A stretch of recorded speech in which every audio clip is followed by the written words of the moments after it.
Novi loloto. Nanya bana pomia bongovoa. Jakbagba na like. Na aimer, na noi. Na share. Partager, menamo. Na nami comment. Pour nous tonti, commentaire. Mama na subscribe. Tu m'as dit quoi? Abonner. Talo binami. Mama quoi? Ye bole bo. Anomia pomda.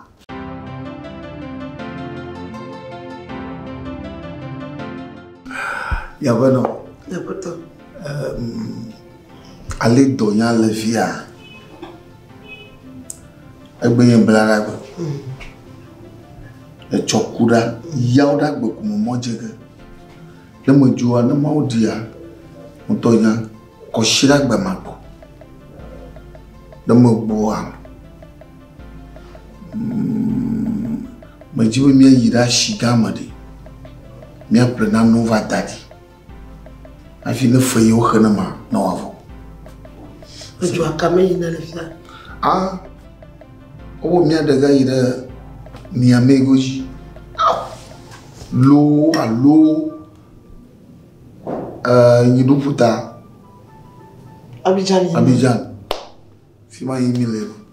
Oh. Ina keke ton no la fima. Papa. Dada. Oh. Que gato ko na wa tu kwano de simba. Papa. Ta que gato. Na kama sokofe. Sokofe. Papa mo bleno we. E pe ada wo me. Ah mi ma wade. Ba yigere moji micho. Kaka koshida gba mo bobo. Don kujina via yo. Koshida gba mo bo na ga don kujina. Na hoto agma. Hati. Mayina na blog. Papa, oh la la bo. Tanyo velo. La la bo. Piwa abe ipoto to na yebe kamusuna yebe da sedi kwa ho. Oh. Kutokwa lo fato. Mas enya ma via jiwe velo. Enya mo mlo bakura. Da sedi bana ho. Mama zanvio yeduga milolo. Ko fanyera. Ba zanvio yeduga milolo ya. Manya vio. Ba ma jibe mi acha vo mi to de avo ke mi ado de kan kuma. De be udna da sedi bana envo a. De mi ado ma wanyakpo. Ba ya bolo. Papa. No blia. Wa sukufa wa. Ore esura enya ma jibe mi awa. Nno ga cha no voriko. Ya cha lesi. Lesi via. Lesi. Bia we wanya na go la wusa. Oh na go na awuso daga jiji apa. Ya cha na go dereka. Ne kuda da ya ta. Na go pe de kan kuma. Nyema. Ya nya to bomba. No nyera. Mari ma butu. Let me do the camp nyafo. Atabi. Atabi. Where's Chapisha.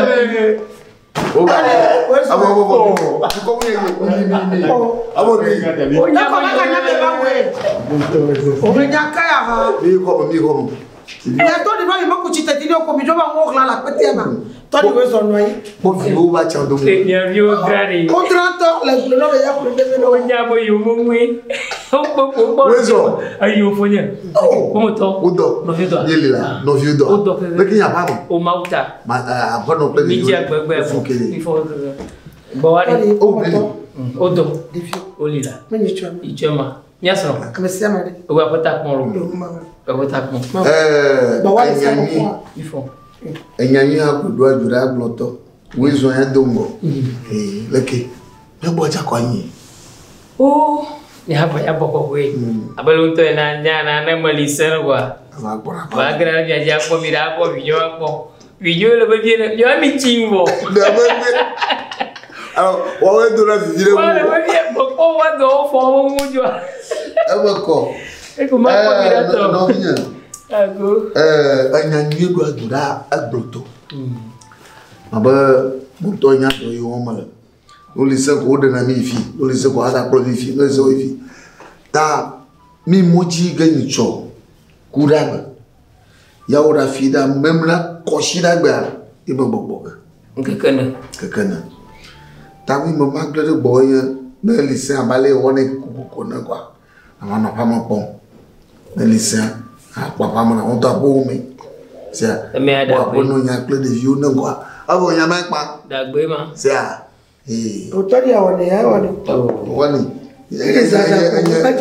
anya ko na mo li mo joa na mo boa to yin ma di dem body do e jam do e ani mo ko fo buno sugbon yamako mo gbe aga ti jino asia onwa tonyin ta mo gbona mo ma ba pono wi ano bi gno aje manya re kemo asia ma ko nde be nya me sura yibo akpo adona kumya mo fonjina mare ya no mile bona famo no tori amiga tijo ile malo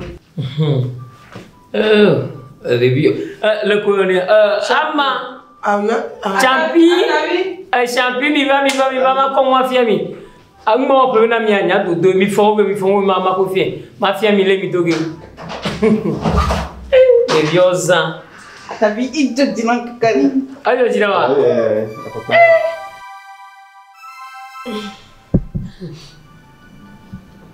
mam kele joy ni kugbe gbogbo wa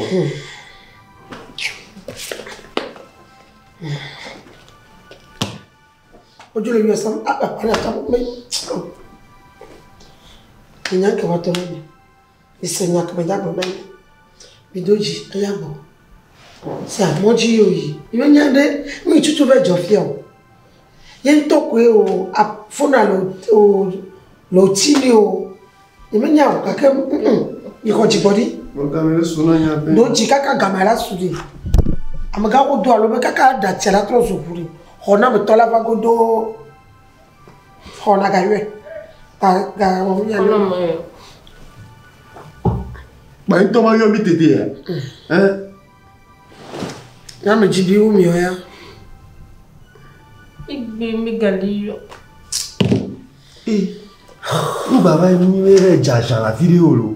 ma wilo tonye melene ma fina mi lo tonye melene no Ojuo me to be do le na me son lo. O khona me son lo. o mi ga susu le na mo la dada mi hiaga papa to na mbe ko sira gbe agbo ba ni atoga na kaka gbe mi le ya ora gbe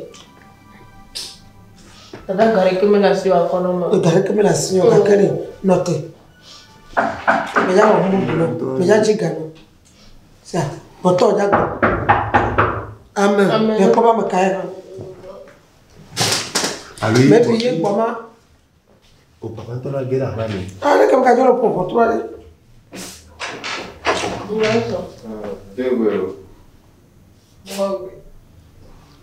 me kai ma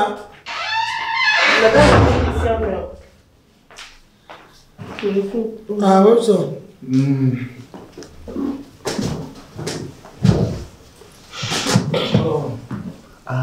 Papa do gana ya ko into mate ga. wo so pero ko to fica le cho Baba, mo se kabri. kabri Kabri pe tu me pa. kabri wo jo me kabri ta o nya ni kabri a kabri agbo fe Baba, enya ke nso fata npe mi a, enya ewe npepe fo a. to me nya ye ko ja bo nka Ya ke nja so fata npe mi a, ewe npepe fo a. enya ya ko ba dangbe mi o pepe kan mama me para se ko una nyaro enya ka enya ya ko ba Ya de dangbe fo mi suko.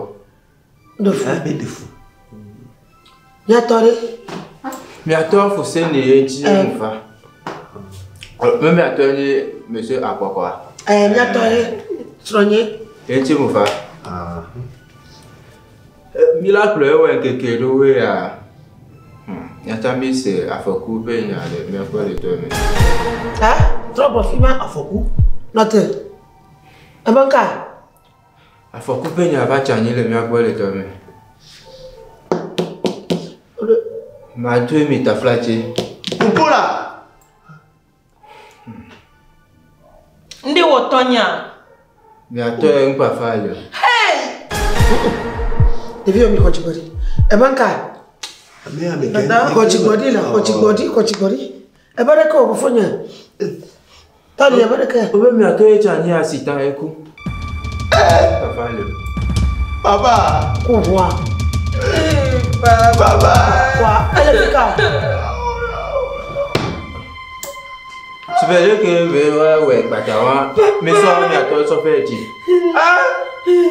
Mais déjà moi. Yami bakwa ma ko mutare ko mi kwa ma ko dia. Esuonya ko mi bakwa mi ko mi ko dia. Maman, papi me dit parce que peut-être même seigneur d'abord. Quand tu me fais seigneur, il y a un mais ouais là. A mais les clés, mais maintenant sur la métanie a mais la clé. Donc a mis ça.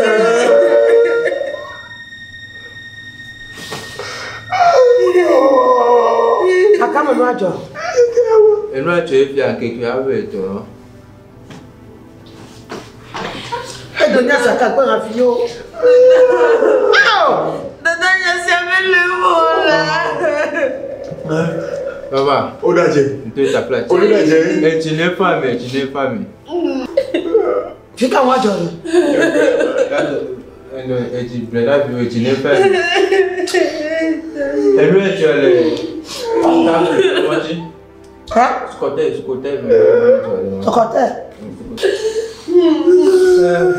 Va dans le. Et tu n'es pas mais. Mais Seigneur qui me dit à me. Oh, c'est. Et toi, puisque tu n'as pas été un peu cadré les. Et quoi, tu as le mieux, je veux voir. Gars. Tu l'as fait. Je peux cadrer, toi, tu crois, je peux me sauver tant que mais. Million à me faire. Papa. Il y a un peu de quoi.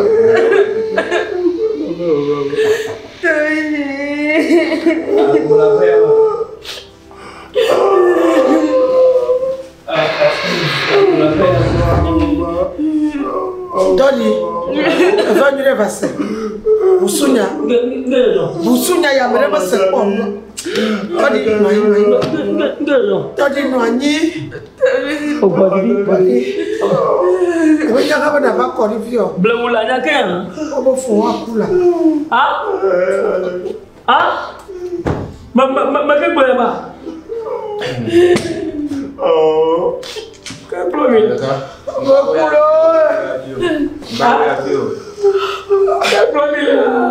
Ka promi. Fusinya.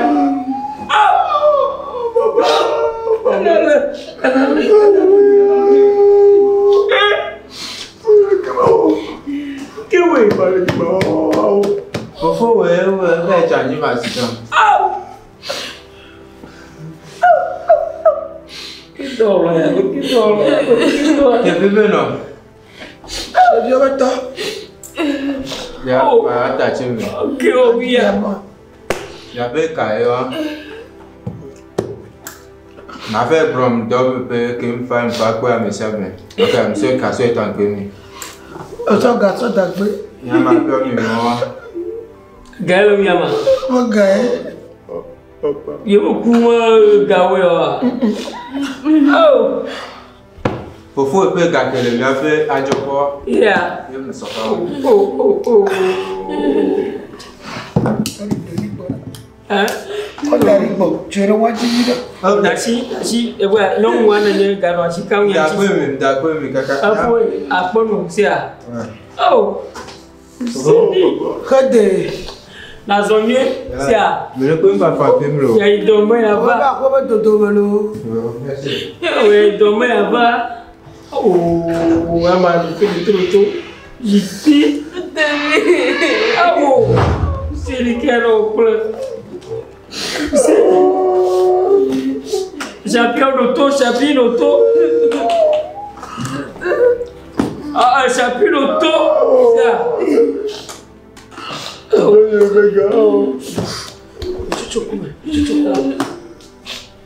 Oh, c'est niche. Wedoloe Salaga Chi Dulualka. I'm a family. Hey, the Kagajo, Boyaru. Oh, you know. Luto, he got for you.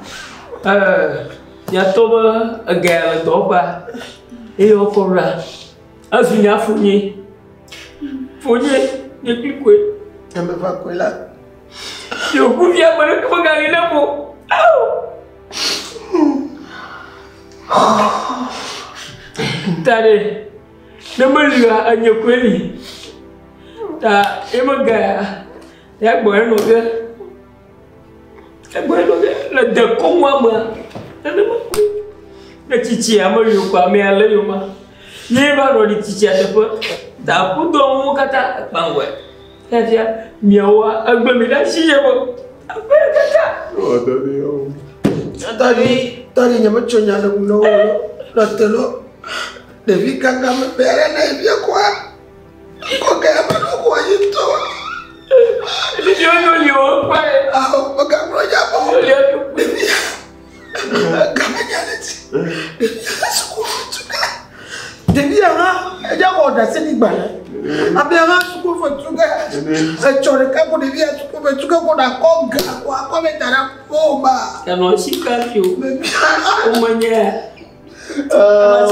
bana de ko kala abo ya konga o tuya enya ko le bro David kama le jibe fo da kuno ko gaba ya ko tuya apono dasi ya mama gawe apono mama ba ja ga ba gawe sia ni apomanye yo ka pomanye jo aminel ma ayuma yeno na mwate po hona mwa bana de poma fuseni ya ga pome ya la shopping ke ngaji mala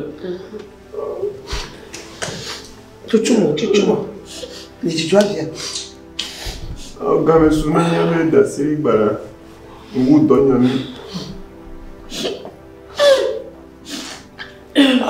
ye hore ni obo ko da siri gbara ni jimala Akpelo fato meji. akpa fa Ejema ni bugani chokeka fo Anthony oko malane gbo lo fato abaka Lo fato to nya akpelo fato. O akpelo family. kalo fani so di no wale to nya me gyo na kokote ko yi oh wasi sia de no wasenya ya ga mi atuni afutu kakare nano gba anyami bula masi mai ko yi magama ta gbachum gama na motro bona lole lokwa wana mi kinja isia Tabi echomi no la tufe awe. achoraka mai ga bage tondi ha ga bage zema ga bage tori no te ba gbara ka no apo gaya ko gbogbo yo la pe ya mo kwa mu ya mo ko ho te pore ka le fi yo ko we na ko kojo gano ya mabro kana ba to to va ko me ya mo poma ta to melio e wonyi poma nchi jola tade wo mu abele fo nu ya fo mi no na nyade we ne ma nyamagbo ma jawa chito ma jaba khwa apono nyamagbo wa nyong deva nanya wa nyong deva apo ya mene nya oh yes enya bu menye enya magbo seya yo tadi seya yo atabi oh atayo maji so ga ya nanya Ufu dasili. akpe ala fa ma to so na mzerike shapi evide nya da sanam Ufu ni Seni. dasili. seni ulu to dia mai magbare lole ra utro mo bagba makogare bi Kukula. dulu tadi ye wo ne ma ko asara gachi dulu alka nyama vape ya ima keju buwayaru tadi ajwa mai baba puseni baje abe tre jodo na tagawe puseni ke ya tadi ya wo para papu gamare eni de kuma nya to blibo ma joa mi chuchu kuma ke sino mo ko na ma ko jira ma pom nya o mo sia mi chuchu kuma sia me ga million ama fo ko bula million ama fo me da me tocho e ja ko no ha se e sa ga se o fo gi se ne glo de mi poko aba chia nya tia mo nya kaye se nya kaye ni me ga chichu ne le nya ma to ma ko apoto wa ni wa do yi ko fi mo wa fu ne no fi wa ni ta wa iswa ma tu na poto wa da se di banyo e do yi ko fi nya tia mo ne me yo ka de mi ya fridge ga bala ko ma de ka wa mo ri nya ko ejire se fridge ma nya top le aga gugu million de ka la fa yo pli ko chi nya tire e bi ga ko bla to ha nya ko akwe no we Mia bono. Tadi. Mayo susuita mayo nanya ba. Otonya ba funya ku fia ogi. Nye klem nyo ku la pam. Abale ke mo tung bana mi la mo nom de shadow ona mi ke. Ba mo nya alo mo wanto ko mo sayu. Na funya mo liyo anyeli. Nyawa de kongwa na mo lema na sumata fo ne makasinom de siade agayo avu apoyo aviao kaka just swawon ton jiwa tonye miye bara ko wa pombo ba ko wa be ko wa de fo famina mo jibe ba na mo malako Makbon wan ton chiu. Tawaje ma to no ko jino ba mi ba ko ya ma. Nya ko me ye pa chene se ya. Tanya me braji mi o. Ye ji hana o, tanya me jin mo kwa. Apa? Aboji. Tadi magbona lo. E wa bana ni amabuyi ba ke ko vai. Amabuyi de. E ba ke ko vai. Dokola ba ni dokolo chumyo. Dema dokola ba ale ba ben mafila. Kwa doji. Kova. Ko gama kojo. Mo butamo ku de vio mo fema. O ba un tetimo o bla ina o be de vie, non vie toi. Ko koko yi. De vie mo boya pa da se digbala. Pla to kaka ba me ne. Ja ho da se digbala. E va ko mo fo oku. Mais bien c'est même quand il faut pour ni chaud de nyama ko fo abe fi yo di do droga se nyama to kula pe ba tara nyama de kenemo ne mo to kula pe amod de vie on ko no kwa asunya ho ata dogo fifi a mo fuku yi baba be ya we na enye ya ba we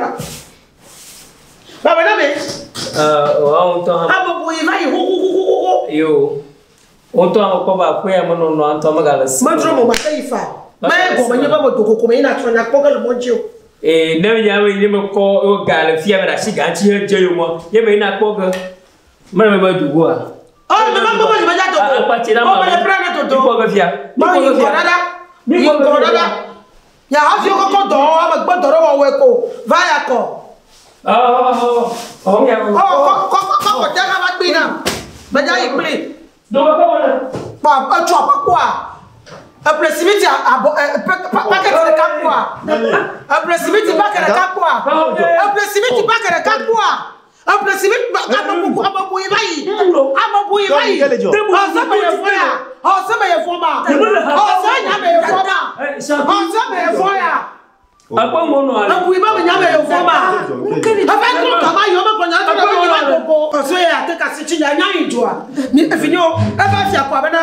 il faut quoi? Il faut pas que sinon on est toé.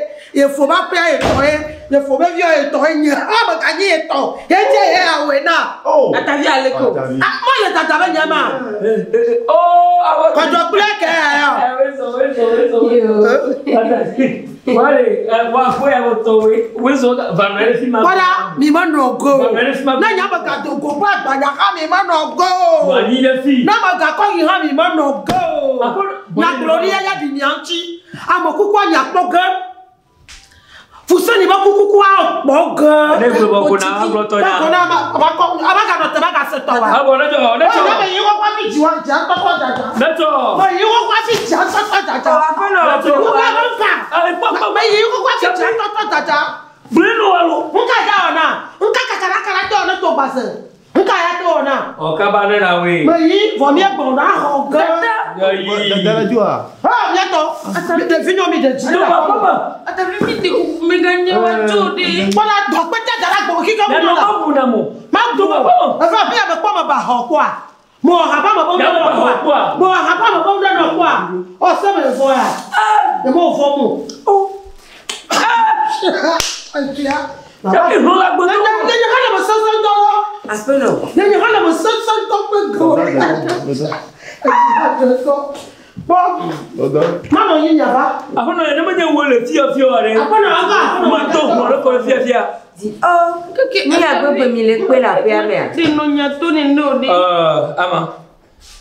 Nani fia to po me. Fia mi bleu chapia. Nya fu po me ya. Vinya minya. Nya ma te to ko fe mo. Ama mo ma me. Gaga ta vi ni nya mi hia mi ano e. Ni ma gbore. Yen to be atogwe. Yen to e ji be atogwe. Mi nani. Afono nani. Nani na fima. Da mana ni bana bani. No ma brano. Ab komode. Pa plaka ho ma. Ma brono ke ma. Afono nyo we so to. Apa me ya. Agba pe ma to nye gbagbo. Vinyo yo, ole foje mo bi. Fonya magali o. Anye wa boko. Wa no nya yo ma bo ma do yi me. Ngeme. La ko mo ko nchom ti twa ma ti bla bla bla bla. Tu ba ji. Na va pe o. Me va fo ma. Pas vraiment. Les vieux mi ko ba yi comme fille que oui bien normal oui. Mi ko ba yi ma. So gbeji ya no ya. So gbeji ya no ya. Fo ko ro mo ni. De ka je la pe ti ani re se a. Chapile mani da. Ata mi mami no. Abo ai da mama san ko mo ala. Me be na de sro ye. Enu pe ma ga ma lo. O no be ge de ti o be ge a. Pa ya o mo wa. Ye be. Bo ne me ya te pe ma ji o lo fa. Nei akwari. To chere de ko. Sra ye. O ni ya pe o na do ya. Apa me nulu. Chu. O ameda. Do mare azeleshi o ko be ko apoya. Ye fo nya lo. Do me o to me nya nya ma. Ye fo nya. E tutu ewi. E di to nui de.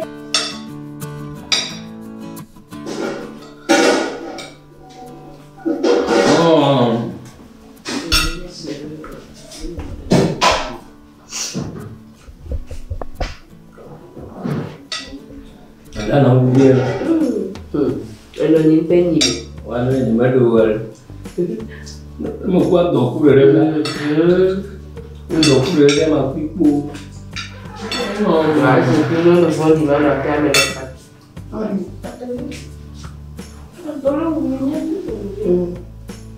Nyataje no Ethiopia. Nyataje no Ethiopia. Abang apa? Umur dah malam nyamuk siapa? Muda apa dia nyamuk? Tadi umi. Ajar makan. Ata mi no mi ni bo mi. Kan apa pun kau? Mana medan badung ni apa apa? Nya dia mi pe ka sia dunia. Kulo la yo. Poso apa yeso da eso. Omprena pa unyo. Ndu cha titia. Atolu umi magana ndu nya lwa. Mabu ni apa kata orang nyama nami. Nene ni afumu kaya. Oko baga amanji ni asusula. Alfa ho. Bleno. Alfa ho. Bleno. Imora ngwa pamela micha. Fo papa wa pamela micha. Mbeno ngole kumu. Apa Tapi mau mata? la piolo. Apa mata sih? Mira. Maula. Ama wabu kuna nama. Bo, awi ayi jampe na asanke bona. Wah. Awi ayi me ka duiri. Wah. Wali ni lah anakku. Ya, dia akali. Oh, apa yang dia untuknya agak bobo. Oh. Aja mega troye buku tu. Penye. Kalau tu. Benar-benar kali. Ita majibonari. Imajibonyo wa wo mana na ko ya. Nenyo madolia. Nenyo madolia. Vani maya choke ulu. Manye. Menyabe woge ni hama woge. Yendo na mama na go ita manye. Bo ko fire fa. Menyo na je ho do go yiko. Mi la pe am. O da kama kaya yo to. Kaka we. Yo afonya to ha yo ga bi to akwa. Ito kuina. Ya bo yari. No bona homa gagara ma jomo duna kwa opo na kwa nka ma wa le nka kwa bi ja jono na ma bi ja bi fa mi ku Do so ngo ko no ye no na ho dia la go ba nka ja me o kala pamu nka ji redo nya no na ho wa No niweza. Yo to vinyo. Leke. Ewe chole na ingogwe. Lato. Awaga. Chita no fin do ma ora la. Fonye na ile. Ya to ba ko mi. O we atrozi yiro. Leka vinyo la pe ma leke no si la pe ma. Le ka mo gana fa. Aw. Ko de ka ji ya. Aw, vinyo pa na ile pon. Me kawe. Ko de ka ji ba. Nai mi.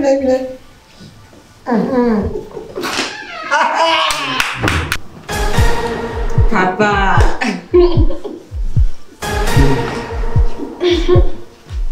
Ika iwe ale mani.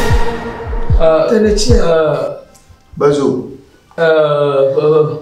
Mawea. Fuseni. Enyaima. Fuseni. Enyaka taima.